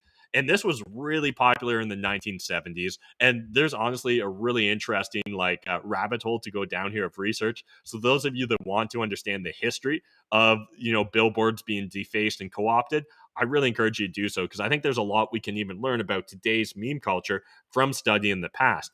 But for example, one of the big ones here, and I've just got a little photo here that I'll try and zoom in on. But this was essentially around a new fragrance that I think was launched by Max Factor. Warning: a pretty face isn't safe in the city. Fight crap with self-respect. The new moisturizer by Max Factor. Sorry, I got it mixed up. It was a moisturizer. But essentially, this wasn't the actual original slogan, right? People had got up on that billboard and decided fight crap with self-respect, which obviously is the exact opposite of telling you that a pretty face isn't safe in the city. So that second line there, this has been co-opted. That first line is literally part of the ad campaign, is that your pretty face isn't safe in the city because of, toxins, light, whatever. So you need this moisturizer to keep your face pretty. However, the culture jammers here are saying, no, the way you keep your face pretty is by actually having self-respect, rather than thinking some product is going to save you or make you a better human being. And just want to cover a couple historical examples here when it comes to culture jamming. This first one I couldn't verify, but even if it's not true, I think it illustrates well the potential behind culture jamming. So it's claimed that Michelangelo's painting the faces of his patrons as the faces of the damned in the Sistine Chapel in the 1500s. Again, this may or may not be myth, but that's a way to go about corporate jamming. Him literally taking the people that paid him a lot of money, but he sometimes disagreed with, his well-paying patrons, and finding a way to kind of subvert their images and essentially troll them. And again, I think that's a big part of culture jamming, is today we'd maybe call it trolling, but it's essentially trying to evoke a reaction from an individual, but ideally also causing them to maybe take a step back and think critically about a subject matter that they maybe otherwise never would consider. Billboard Liberation Front, this was one of the big movements that really focused on co-opting billboards. And again, I shared with you guys that original version, and that was a Billboard Liberation Front, that 1977 Max Factor ad. And then we can even look further back in time, though. And here, this is, I think, from the National Enquirer, but Alan Abel's hoax, the Society for Indecency to Naked Animals. So the war against naked animals, he aims to put pants on dogs, slips on horses, and even bikinis on cows. Now, this wasn't a legitimate claim. This person wasn't actually trying to get people to start dressing their animals in clothing, although something kind of ironic, again, that in the 21st century, everyone's got a shirt or a hat or a coat for their dog or cat. But we'll leave that for another exploration another day. But this was kind of, calling in to question a narrative at the time, that women shouldn't be wearing miniskirts, that they shouldn't be showing so much skin and things of that nature, and that was clearly adding and aiding to the degeneracy of society. Now, again, you maybe interpret today's modern society as degenerate, and maybe that did have something to do with it. But I think this was an effective way for them to troll their critics, was to essentially call out and create these interesting parallels, which again become so much more shareable than the actual mainstream narrative around it. And then let's take a quick peek at the critical theory behind culture jamming.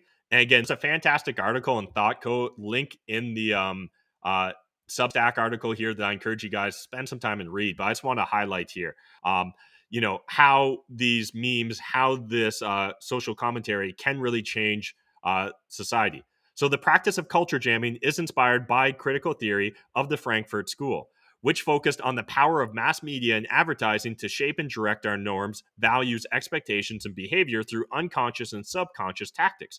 By subverting the image and values attached to a corporate brand, the memes deployed in culture jamming aim to produce feelings of shock, shame, fear, and ultimately anger in the viewer, because it is the emotions that lead to social change and political action. And again, even looking back to yesterday, some of the news stories we were talking about the issues surrounding trans athletes in girls' bathrooms. And it's often not until people really understand the direct consequences, right? And sometimes through trolling, through memes, that actually highlights the issues much faster than, again, a well researched and thought out essay. One thing that we'll explore a little bit later on in the show is the discussion around the Trafalgar Oakville teacher here in Ontario, Canada, who's a biological male, but is literally wearing, I forget, it was something insane. Like, I think it's like, was it size Z or like some almost made up size of prosthetic breasts? And I think there's a lot to unpack there, and we'll unpack it to a certain extent in a little bit. But again, understand that I think that this triggers a much greater emotional reaction than someone trying to make a well thought out argument. And Banksy, is he a connoisseur of culture jamming? Is he maybe one of the most effective culture jammers we've ever experienced? And I want to highlight specifically one of his pieces here, Can't Beat the Feeling, which combines Mickey Mouse, Ronald McDonald with the Napalm Girl from the Terror of War photo taken by Nick Ute. And I think, oh, maybe that photo didn't load. That's too bad. But essentially, have you guys heard or seen this iconic photo before? Adam, have you been exposed to it? I actually don't think so. All right, I'm going to pull it up here because I think it's too important Yeah. to gloss over. Yeah. Let's pull that up.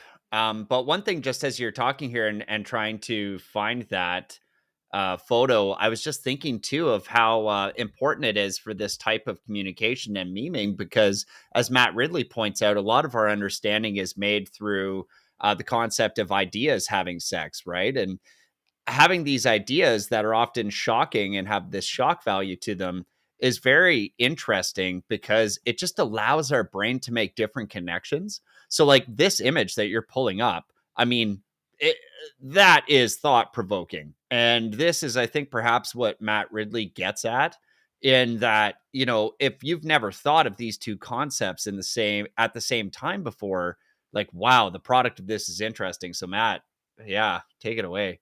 Yeah, so like it's taking the Napalm Girl, right, from the Vietnam War that's running naked after her village, I think it was her village, has been attacked.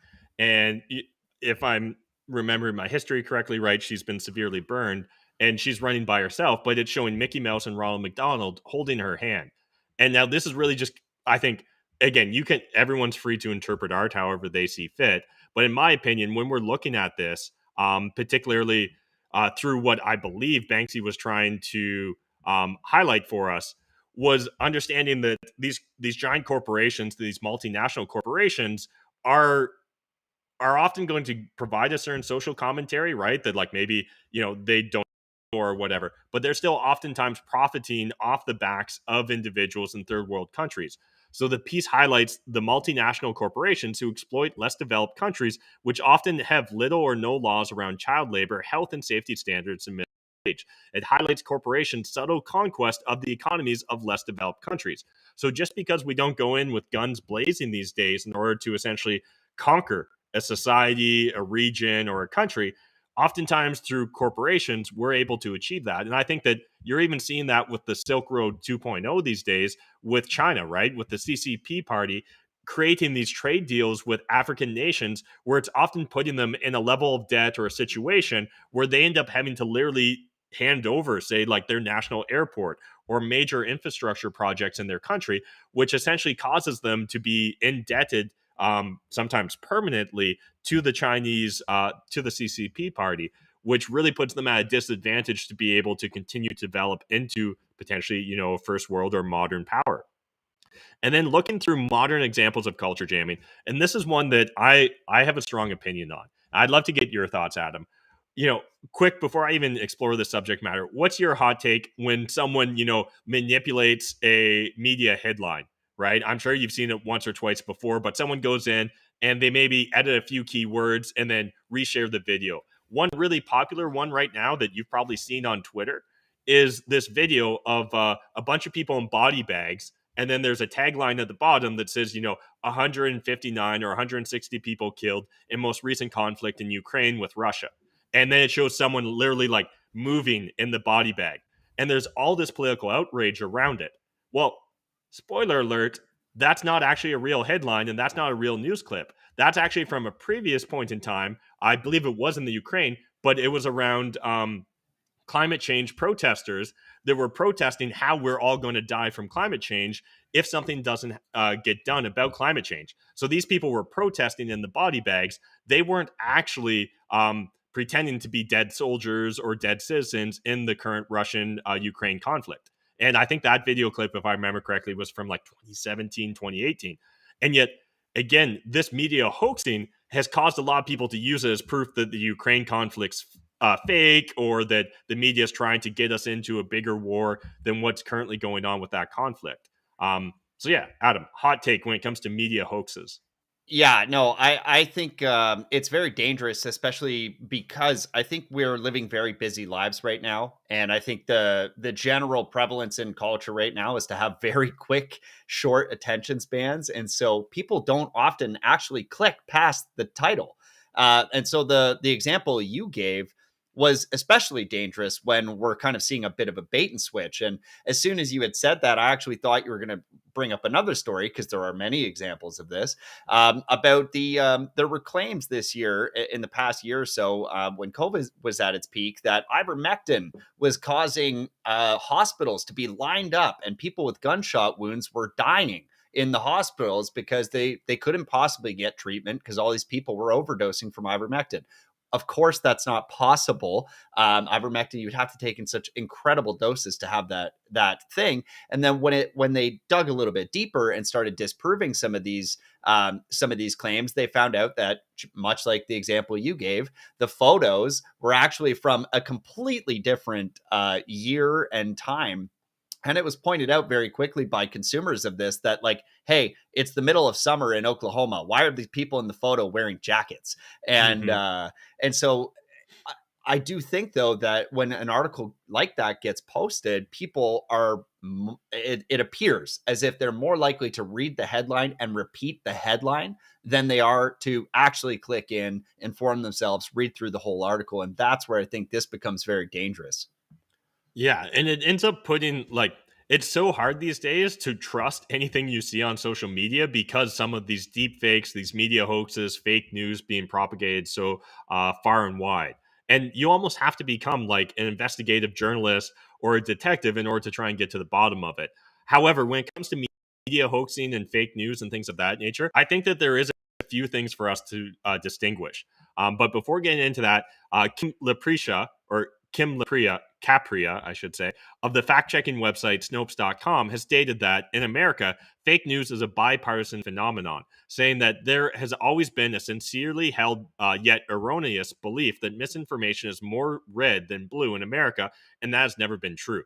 And so, first things first, what I just wanted to highlight with this comment is it doesn't matter which side of the political spectrum you're on, all of us are uh, capable to falling, and I'd almost guarantee all of us have in the past fallen for fake news or media hoaxes. However, I think that it is important to distinguish. I see there being different types in regards to media hoaxes. And a few examples that maybe some of us are familiar with are, outlets like The Onion, Babylon Bee, and then the Ferryman's Toll is probably a little bit less familiar with you guys, but I'll share that in a second.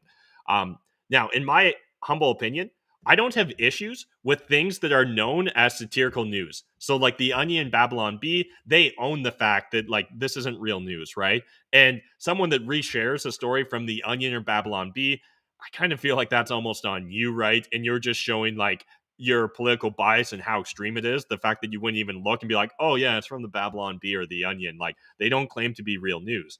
However, there's another version of this, and I'm going to frame it as deep fake news. And an example of it, in my opinion, is the Ferryman's Toll. And so this is a content creator here in Canada. He's well known kind of on the right of center political spectrum. He's got a Telegram group, a YouTube channel, things like that. But probably the stuff that you see most often with him is news articles like this from CBC News. So I'm just going to zoom out here a little bit so you guys can, well, maybe not, see the entire article. But the headline reads, and it looks like a legitimate news article, right? It's very hard to tell whether this is or not, but experts say can mask mandates for travel could result in millions of deaths. And now I saw people actually sharing this as a legitimate CBC News article. because CBC News is a real Canadian news outlet, and Mike Crawley, who's got the byline here, he's actually a real journalist for CBC, but he's never actually written this article. And the only way you could tell if it's fake is to go to CBC and review the list of all the Mike Crawley articles and confirm it's not valid. And there's been a particular Canadian journalist from Global News recently, Rachel, who's been trolled ad nausea almost at this point in time with fake news articles being attributed to her. But it's actually a lot easier than most of us would think to fall victim to this. One, because these days media is so focused on clicks that this honestly feels like it could be a real news headline, sadly, here in Canada, because CBC News will say these crazy things and go to the extreme end of the political spectrum and show their political biases often, in my opinion. However, it frustrates me to no end that things like this are created by content creators, because this sort of culture jamming, I don't think it actually serves a real purpose, right? It doesn't really meet the definition of what I've laid out up until this point in time that culture jamming is supposed to be. Because you have to go so deep, or you have to already know that this is like a deep fake news article before you can start to understand or interpret the message that I would argue Ferryman's trying to make here. And what ends up happening is individuals that probably are in alignment with Ferryman's political perspective end up sharing this as if it's real news and then trying to dunk on the news outlet. And it ends up just like, decreasing the trust that any individual following that person would have, because they're sharing fake news if and when it eventually comes out that this has been a doctored headline. One that I personally fell for earlier this year was there was like a CTV News article that, again, it was actually made by Ferryman's Toll. So maybe I've just got a chip on my shoulder because he effectively trolled me on this one. But it was like a headline that sounded pretty innocuous that passed the sniff test initially for me, which was, government concerned over how often conspiracy theorists are proven correct. And honestly, like, my political bias says that conspiracy theorists are more often than what mainstream media would allow us to believe proven correct, or at least to have a grain of truth behind what they're discussing or what they're putting forward as the truth. Now, again, this news headline never existed. I shared it on my Instagram story because I thought it was real news. Now, I understand you could make an argument here that this is actually a net benefit to society, because it ends up, when this is disproven, that calls into question the authority and the legitimacy of anyone that chose to share it, right? It makes you kind of second guess whether you can trust them as a source of information. However, it's so often that I don't see these things being corrected when people share it on Twitter or things of that nature. And that really frustrates me because, again, I think it creates more noise and reduces the signal, right? I think it causes people just to almost want to give up when it comes to even trying to understand what's reality and what's fake news. So I guess quick hot take here, Adam. Do you see any issues with this? Do you think these like deep fake news or doctored headlines are they fine? Are they part of the game in your opinion? I guess to preface my response, I am a firm believer in free speech. I do believe that if somebody like the Ferryman's Toll wants to put out something like that, they should be able to. However, I have a question for you to flip this right back to you. Are you more concerned about the fact that you fell for that headline, or about the fact that you couldn't tell if it was real or not? Like, which of those two things is more concerning? Because I think the average Canadian's not going to spend a ton of time, or even the average person, ton of time clicking through the article and then going and verifying on CBC's website. But what's worse, the fact that we don't trust and verify, or trust but verify, or the fact that it's possible that these articles are real? And I think that's some of what makes culture jamming so beautiful. Yeah. So I definitely understand that. I think it's almost too much of a nuanced argument, though, to expect the average person to do these deep dives and do the research. So it's not the fact that I fell for it or that I could believe that the mainstream media would put out a headline. It is the fact that there's no signal here that this has been doctored, right? So if there was like a watermark, if he put his little logo in the corner of it, that to me, boom, immediately that's an effective culture jam. Where when there's no indication whatsoever that it's been doctored, that's what really bothers me about this sort of approach to culture jamming. And with that being said, I'll kind of segue here into a different example of culture jamming that I'm completely okay with. And honestly, I kind of struggle with what's really different between this version of culture jamming and the one I just highlighted with Ferryman's Toll. And I think that that's a fair criticism for anyone that maybe wants to call me out on it. But Alex Stein, I personally consider him the modern culture jamming king. So first things first, Adam, have you ever came across Alex Stein? Yes, I actually have, and I in fact saw the video of him in Las Vegas, describing to what I believe was their city council and perhaps mayor in the morning, following a night out in Las Vegas, or at least that's what Yeah. the message was. And he was saying, I don't generally drink, but you guys have made alcohol so accessible here, and I don't usually gamble. And he goes through this whole sort of story. And then I think one of the more dominant parts of his story that were so fantastic is he goes, but it's the only city in America I've seen where the vaccine clinics are running 24 hours. Cause I saw the people on the streets all nights, all hours of the night taking their vaccine. And I thought that was really quite fantastic. And so, yeah, that's kind of his OP here, or his operating procedure, is that he's often trolling local governments. He's getting into these discussions. He's known as he dressed up once as a nurse and started rapping about the vaccines, right? And the Fauci ouchie and how important it was to get everyone vaccinated, and get vaccinated as often as possible. And then he's also trolled in regards to Las Vegas. He recently trolled the Oakville City Council in regards to the prosthetic breasts, which we're going to get to in a second. He's also trolled, and this is the photo here. I think this was a Texas local council, about how unfair it is that anyone calls into question his ability to dominate female sports. And he approaches all of this very tongue in cheek, but sometimes it's very difficult to distinguish exactly what is fact and what's fiction here. So I'm going to drop my screen share for a second. I'm going to reshare here with sound, and I'll play a clip for you guys, because I think this is important and interesting, because this video originally went viral, and I think a lot of people weren't sure whether he was serious or not. And similar to your question to me, Adam, part of the problem is so many people seem so completely captured by the COVID narrative. They live in such a perpetual state of fear that I could see someone actually being like this character that Alex Stein has created. Excellent. It will not let me share. Okay, here we go. I'm getting trolled by my own computer here. So hopefully you guys can hear this. And again, I think this is a really valuable video and an interesting approach to culture jamming.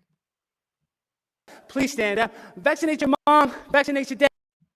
Vaccinate the happy. Vaccinate the sad. Vaccinate your babies. Vaccinate them, even if they got rabies. Vaccinate my life. Vaccinate my wife. Vaccinate your DNA. Vaccine created the CIA. Vaccinate your body. Vaccinate me at the party. Vaccination freak. Vaccination freak a leak. I want the vaccine in my life. I want the vaccine for my wife. I want to vaccinate you all day long. Vaccinate you while I wear my thong. Vaccinate me. Vaccinate who? Vaccinate she. Vaccinate her. So that's just an example of Alex Stein's approach when it comes to culture jamming. And again, there's dozens of videos you can find. He's been on, Tucker Carlson, interviewed by all kinds of political pundits on the right. And I do think it's effective. I think that this gets shared more widely than had he put together a well thought and argued political commentary on how just obsessed people seem to be with making sure that everyone else gets vaccinated, and views no other sort of approaches, right? Whether that's physical health, vitamin D, different factors, considering your individual risk factors and things of that nature. So that was in front of the Dallas City Council, that specific one.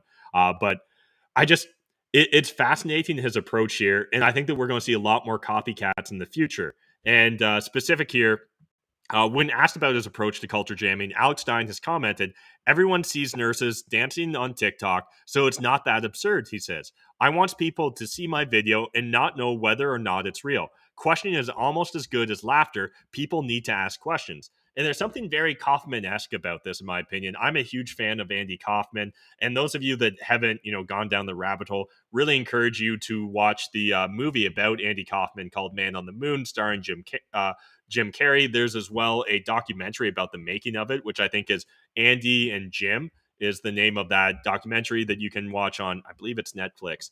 But Andy Kaufman was this comedian, this political commentator that essentially started wrestling women back in, I think it was the 70s or 80s. And, when asked about why he liked wrestling women, he'd say, "Oh, they're so much weaker than me. It's so much easier to beat them up. And, I feel so much more powerful," and all these kind of silly trolling things. And yet part of me feels like we almost live in that society again today, where we're seeing, individual like biological males competing against biological females and appearing to, at least on the surface, in my opinion, have a natural advantage over a lot of those individuals. And yet we're so concerned about mainstream media, the narrative, right, being on the right side of PC culture, that no one's really willing to explore or discuss the fact that maybe the emperor's not wearing any clothes. Maybe this isn't the right approach. And building upon this, I'd be shocked if anyone that's been on the internet in the last couple of weeks hasn't at least seen some of these photos.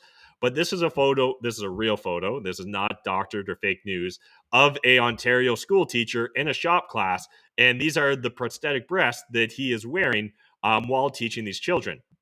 And it blows my mind. And originally, I thought that this was probably culture jamming. And there's some conspiracies that maybe this is. Other people believe this is a legitimate individual trying to express themselves and their believed identity, right, or how they identify with themselves.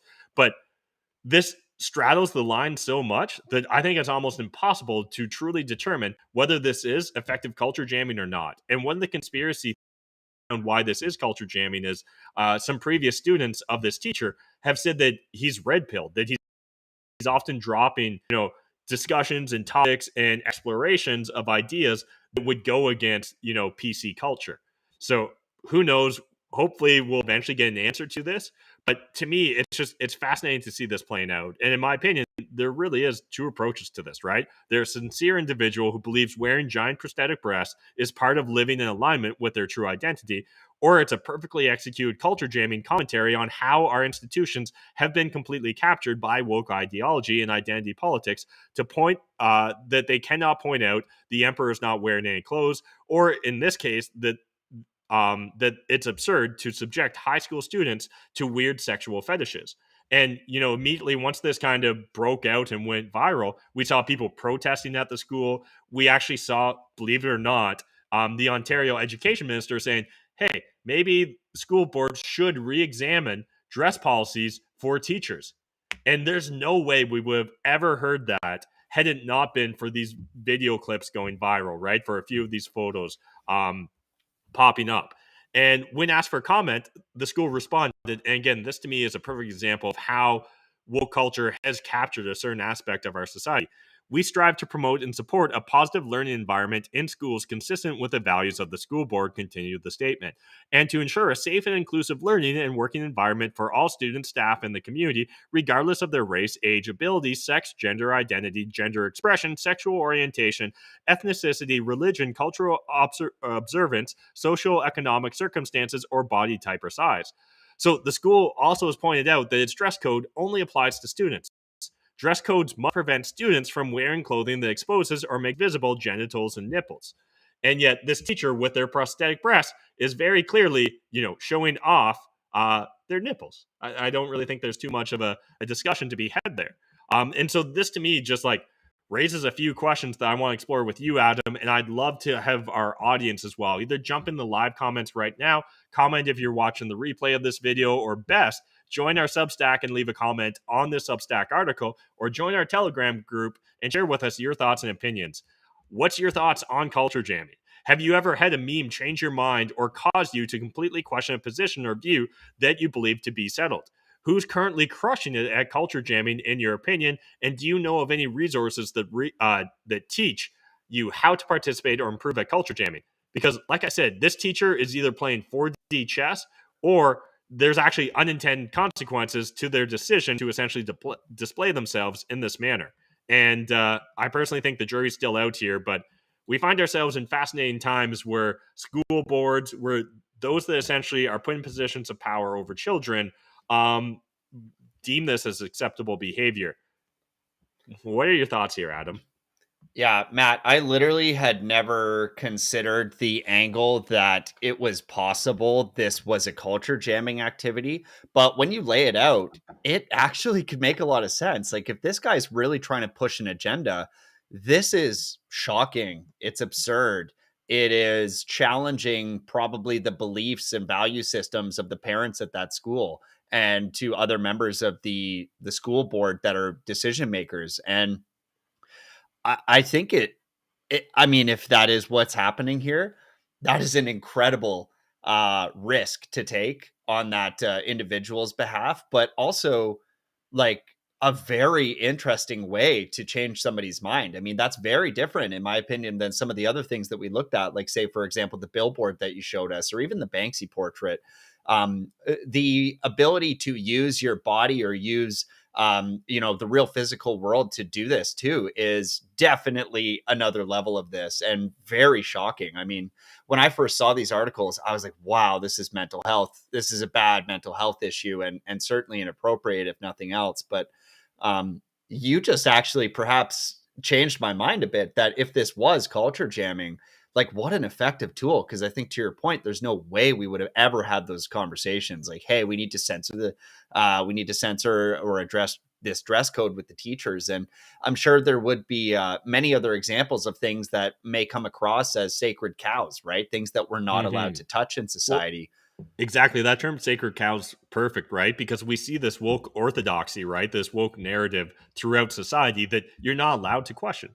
And honestly, like, let's put our tinfoil hat on here for a second. Assume that this guy is literally the new Alex Stein. He's a culture jammer playing at level 1000. You know, what other options did he maybe have available? Well, he could have probably written a letter to the school board. He could have started a petition. He could have tried to protest himself. And honestly, I suspect any of those measures probably would have got him at least an infraction, disciplinary hearing, or potentially literally removed or fired as a teacher. Whereas instead, like Alex Stein, he takes, the woke narrative or cultural Marxist or identity politics, whatever you want to frame this as, and takes it to its natural, most extreme conclusion possible, presents that to society, and essentially challenges society. Are we okay with this? And I think it really causes a lot of us to think, like, reflect on it. Because had you asked me, like, if there's a trans teacher, should they be able to represent themselves or live in alignment with their identity? On the surface level, I'd be like, I think people should be people. And so, like, everyone, there's a wide spectrum of individuals out there. And if they're not really causing harm to children, like, yeah, let them do you.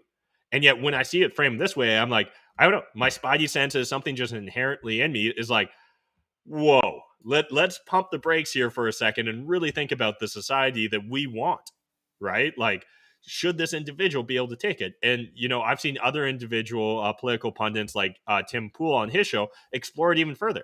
Okay, well, let's say that this individual or a different individual identifies as having like a 3-foot long dick, and they decide to wear a giant prosthetic that like shows through their pants all day long.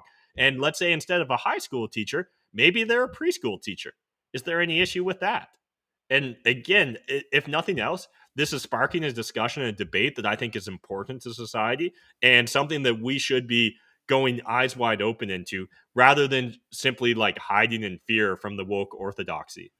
Yeah, I think it's all too easy to, in theory, agree with some of the notions that we want to socially, and perhaps there's good reason behind it. Again, like, I think is going to become a common theme on this show, is that I think with the best intentions, people are setting out to say, yeah, we should accept differences amongst each other and whatnot. But I think when the rubber hits the road, it's like, okay, well, should this teacher identifying as a female be able to be in the women's change room now?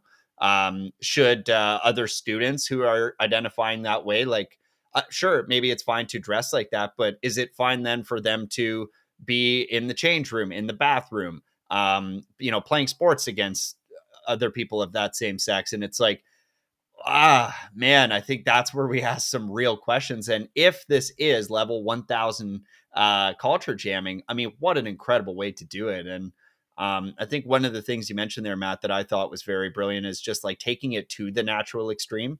And I think that's where we actually discover whether or not ideas make the most sense, right? If we can take something to its furthest conclusion, I believe that that's a little bit of foreshadowing, right? It's a little bit of a thought experiment to see where this could possibly go. And I think this is an interesting mental exercise for anybody consuming this content right now, is like, some of the things that we believe are different thoughts. Like you brought up abortion during the show. and sexual, genders or things like that. Like, what is the extreme, right? And I think there's some really great questions, like with the abortion question, at 9 months or at 8 months, is this something we should be doing? And it's like, whoa, I mean, that's perhaps a different question than is it possible to do day 1 or 2? But that question provokes you to think, well, is there really a difference? Right. And then all of a sudden you start asking these different questions, and you have to think a little bit harder about what we may assume is just a given thought or belief that aligns with our value systems. And I think this is really fantastic, Matt. I mean, I really didn't know what to expect with this discussion, because I honestly had never really heard of culture jamming. I certainly hadn't thought of it in that way, but we have seen the rise of meme cultures and the shareability of ideas with the internet and how connected people are these days. And I do believe that these tools and these tactics are going to become used more often. So I'm definitely excited that we have this conversation. And I think this goes both ways. Perhaps culture jamming is an effective tool for, people that are consuming this to think about for how could they have people understand their ideas from a different angle. But it's also a great place to start for us to understand that, like, these types of messaging and these types of things are happening to us. And if we're consuming these things without really understanding them, that's how we can find ourselves in the place where you were with the ferryman's toll strategy, where we just don't even understand it's happening to us. So, man, great exploration. There's one, just before I hand this back to you, there's one example of culture jamming that I was able to find actually during the show, because I was looking up something for you. And I just find this one particularly powerful. So I'm going to put it on the presentation right now. Here is a great example of culture jamming. So it's taking Nike's logo. If you're watching this at home or driving, it's taking Nike's logo, and Nike's slogan is, of course, just do it. And what I'm looking at here and what I'm showing on the screen is an example of culture jamming, where they've taken the Nike logo and put it, that swoosh, they've put it inside of a hand, and they've got the slogan, just do it. And attached to that, they've got this kind of ball and chain, and it says, or else. And the Nike swoosh is kind of looking very menacing and perhaps like a weapon falling down on the just do it slogan. And I mean, wow, that's a powerful thought, because perhaps you've heard, the rumors that Nike's not using the highest paid labor, and perhaps they're working in I think we can go beyond rumors. Yeah. Okay. They're working in unfavorable conditions and perhaps slave labor. And wow, to communicate it like that, where the swoosh is like a weapon and the or else is a ball and chain. I mean, that paints everything you need to see. And maybe it's things like this that can help us to make more informed decisions as consumers. So I definitely think this is a powerful talk, Matt. Mm-hmm. Yeah, I think it's important subject matter. And the last thing I guess I want to leave everyone with is, when I think about culture jamming, when I think about meme culture, I can't help but think about the court jester. And so for anyone that's never really gone down this rabbit hole of thinking, understand that the court jester was this individual that essentially could call into question, could make fun of the king. And what the reason this was so important, arguably, to society is it acted kind of as both a like pressure relief valve as well as a check and balance, because the court jester could say things and do things that no one else in court would be capable or allowed of doing, right? So the king, or like the supreme leader, would always be untouchable. However, the comedian, the court jester, is able to poke and prod and make fun of things. And one, there's a certain catharsis there just for society in general. But secondly, if you want to understand who has power over you, simply look towards like who you cannot question, right? Who you cannot speak against. And one of the few remaining facets available to us in society is usually through the means of humor. And so again, I think that that's why culture jamming, meme culture, all the stuff, viral videos we've talked about today is so important, because there are a lot of orthodoxies that, are at face value, at least in society, assumed to be self-evident and unquestionable. And it's only through subversion, through parody, through humor that we're ever actually going to be able to fully explore this subject matter.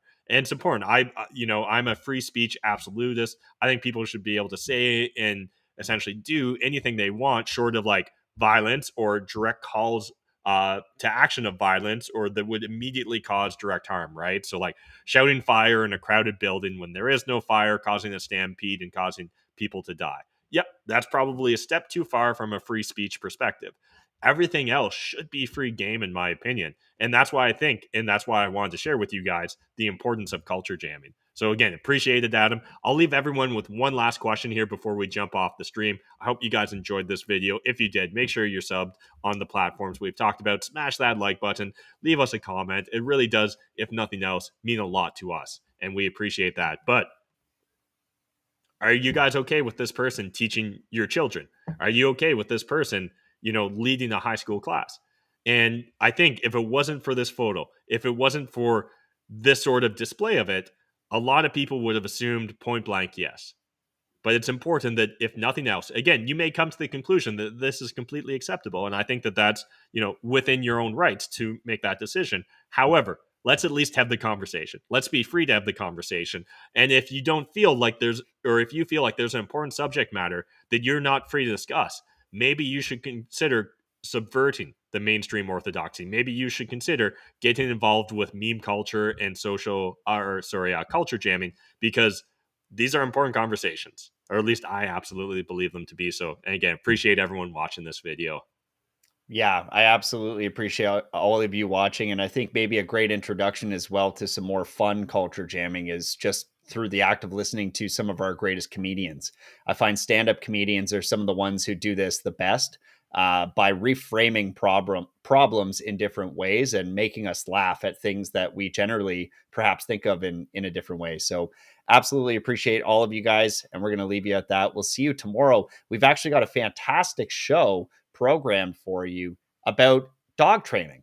Sounds a little bit random, but a lot of you have dogs, okay? They're one of the most popular things to have as a pet, and I assume that a lot of people watching this might have a dog, and tomorrow I'm going to be leading the show and talking to you guys about why it's not your dog. It's actually probably you that's making the mistakes, okay? These things are very trainable, and there are some great best practices, so we're going to be sharing some stories about dogs that we've had in our lives. We're going to be sharing some best practices on how to get them trained up. And I'm even going to share some tips for you as to how to own dogs and still maintain and have the best day ever. So very excited to talk to you guys about that. And again, just remember, we're trying to get 1% better every day. So join us in the conversation in trying to do that. Post to us in the Telegram chat. Let us know what you're doing today to be best. Have your best day ever and how you're getting 1% better. And we'll see you guys tomorrow. Cheers.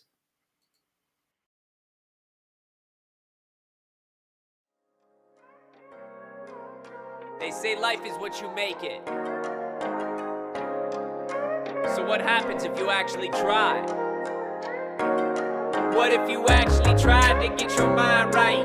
What if you actually tried to live the high life? What if you happen to die cause life is finite? What if you actually tried to live your best day ever? What if you actually tried to get your mind right? What if you actually tried to live the high life? What if you happen to die cause life is finite? What if you actually tried to live your best day ever? What if you actually grind out when the time's right? What if you actually blinded by your hindsight? What if you actually find out what defines life? What if you actually tried to live your best day ever? I'm getting 1% better every day. I'm getting 1% better every way. I'm waking up every day to a sunny day. No matter what the weather say, life is like a record, so just let it play.